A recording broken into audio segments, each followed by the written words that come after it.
So, I want to go through a list of MCU movies that you may not really have to watch to kind of get Infinity War. Also, I'll do another list on the same video of what movies are just not that very good part of the MCU, which of course is not a lot of them. So, let's kick this off with The Incredible Hulk, which really just, since it was basically directed by Sony, just doesn't play a very huge part in the MCU movies, except for introducing the Hulk, which is mainly the only takeaway from this movie. So, in other words, it's kind of pointless.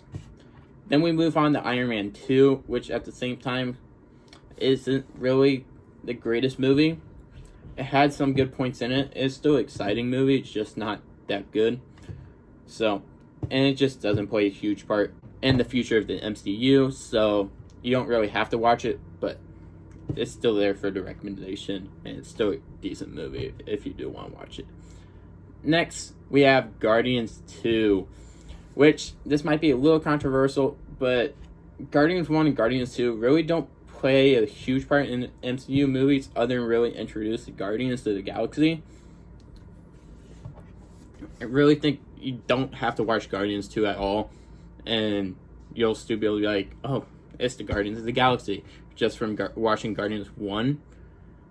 But you still don't really have to watch either of them. You just might be a little confused on who the characters are. So probably watch the first one. You don't really need to watch the second one if you don't want to. But more than likely you will want to, though, because this is one of the better Guardians movies. Well, MCU movies in general. Then we have Thor 2. This is basically just a bad movie. Like a bad movie. No one really likes it. The only downside is it really kind of shows part of the Infinity War. So it could help you understand it more. But otherwise, this is just a worthless movie. Nobody really enjoys it at all. And it's kind of pointless of a movie. And just, that's a whole different thing by itself. Next, we have some other movies you don't really have to watch. Is Captain America and the Winter Soldier. And also just the original Captain America. Like, the original Captain America basically just introduces Captain America. But it's a good movie, so I still recommend it. But you don't really need it to understand, like, what's going on in Infinity War and Endgame.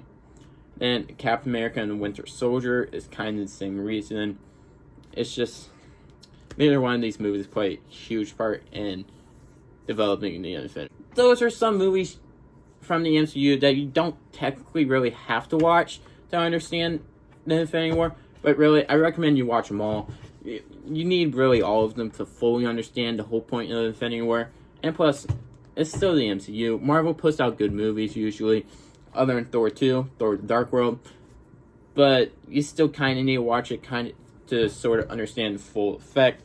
And I really do recommend most of the MCU movies, other than Thor 2. But still watch it anyways. Get the full effect of the Infinity War and Endgame. Then you can move on with the rest of us who've watched all of them into Phase 4 and enjoy whatever happens in that. Because, you know, who knows what Marvel's cooking up over there.